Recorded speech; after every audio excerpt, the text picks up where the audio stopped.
करीब 60 साल पहले मीरबाग में एक लड़की रहा करती थी। उसका नाम था रूपल।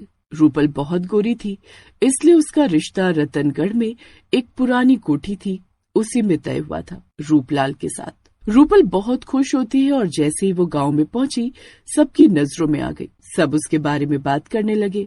लक्ष्मी, तुमने देखा रूपलाल की बहू को? वो कितनी गोरी है, पता नहीं रूपलाल को कैसे मिल गई। सही कह रही हो बहन, किस्मत है रूपलाल की भी, वरना उसकी सूरत तो है नहीं ऐसी जो उसे रूपल जैसी बहू मिले। उसके बाद से ही गांव वाले उसे गोरी बहू कहने लग जाते हैं। उसका रंग इतना साफ था कि लोग उसे दूध से भी सफेद कहते थे। उसकी शादी गांव के सबसे धनी ठाकुर रूपलाल से तय हुई, लेकिन रूपलाल का बस नाम ही रूप था, वो देखने में कुछ खास नहीं था। आज पहली बार मिलने जा रहा हूँ अपनी पत्नी से, ना जाने कैसे उसने मुझे पसंद किया। शादी की रात जब रूपल लाल जोड़े में बैठी थी, रूपलाल जैसे ही घूंघट उठाने आया तो उसका चेहरा देखकर चौंक गया। रूपल की सुंदरता देखकर वो दहशत में भी आ गया। रूपलाल को शक था कि इतनी सुंदर लड़की उसे कैसे मिल गई। वो पागलपन की हद तक संदेह में जीता था। आपके लिए कुछ ले आऊं? तूने मेरे पैसों के लिए मुझसे शादी की है ना? नहीं, आप लोगों ने की है शादी क्योंकि मैं बहुत सुंदर लगी आपके घर वालों को। लगता है तुझे बहुत घमंड है अपनी खूबसूरती का। नहीं, मैंने ऐसा कब कहा? अभी बताता हूँ तुझे मैं। तूने मुझ पर दया दिखाई मुझसे शादी करके। गुस्से और ईर्ष्या में जलकर उसने उसी रात रूपल को तेल डालकर आग लगा दी। लड़की चीखती रही लेकिन ठाकुर हंसता रहा। सुबह सब कुछ शांत था। तुम्हारी पत्नी को क्या हुआ था? कल रात बहुत चीखने की आवाज आई और सुना है कि उसकी मौत हो गई है। क्या बताऊं भाई साहब, कल रात दिया जलाते जलाते ना जाने कब वो खुद जल गई। गांव वालों को बताया गया कि वो दिया जलाते हुए जल गई, लेकिन उसकी आत्मा नहीं मरी। उस रात से कोठी की खिड़की पर एक सफेद साड़ी में स्त्री खड़ी दिखती थी। उसकी आंखें सुर्ख थी पर चेहरा बेहद शांत। मेरी सुंदरता तुम लोगों से नहीं झेली गई, अब मैं तुम लोगों को नहीं झेलूंगी। सबसे पहले वो रूपलाल के पास गई। मैं तेरी पत्नी बनकर इस घर में आई थी, हजारों सपने लिए, लेकिन तूने मेरे एक एक सपने को पानी में मिला दिया। अब देख, तुझे बहुत घमंड है ना इस हवेली का, अपने पैसों का, मैं वो सब पानी में मिला दूंगी। उसके बाद रूपल ने रूपलाल को तो कुछ नहीं किया, लेकिन उसका सब कुछ जलाकर राख कर दिया। रूपलाल अब भिखारी बन गया, कोई उससे बात नहीं करता था। इसके साथ ही अब कोई भी सुंदर पुरुष या महिला अगर उस कोठी के पास से गुजरता तो अगले दिन उसकी आंखें फूट जाती, क्योंकि गोरी चुड़ैल को सुंदरता पसंद थी, लेकिन सिर्फ उसकी। लोग दहशत में उधर जाते ही नहीं। इसी गांव में एक लड़की थी गंगा। उसका रंग गहरा था लेकिन मन बेहद साफ। वो अमीरों के घरों में झाड़ू पोछा करती थी। बच्चे उसे काली बाई कहकर चिढ़ाते। एक दिन गांव के जमींदार के बेटे विवेक ने उसे अकेले में पकड़ लिया और गलत इरादे से उसके पास गया। तेरी इतनी हिम्मत, तू मुझे हाथ लगाता है? गंगा ने उसका विरोध किया और थप्पड़ मार दिया। तूने मुझे मारा, अब देख मैं तेरा क्या करता हूँ। हाँ, जा जा करके दिखा जो करना है, मैं भी डरती नहीं हूँ किसी से। गंगा एक बहुत ही निडर और साहसी लड़की थी, लेकिन विवेक एक घटिया लड़का। गंगा के थप्पड़ मारने के बाद विवेक ने बदले में गांव के लोगों को भड़काया कि गंगा डायन है। मैंने खुद अपनी आंखों से गंगा को जादू करते देखा है, बाकी मैं तो कुंवारा हूँ। तुम लोग देखो अपने बच्चे कैसे बचाने हैं। सब विवेक की बातों में आ जाते हैं और गांव वालों ने बिना सोचे समझे उसे पेड़ से बांधकर जला दिया।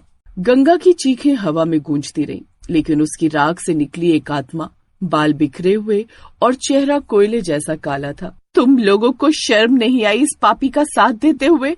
गंगा विवेक का गला दबा देती है, जिससे वो वहीं मर जाता है। गांव वाले डर जाते हैं, लेकिन गंगा उनमें से किसी को नहीं मारती। एक दिन शहर से आया एक अमीर लड़का साहिल रतनगढ़ की उस कोठी को खरीदने आया। ये सबसे अच्छी जगह है पार्टी करने की।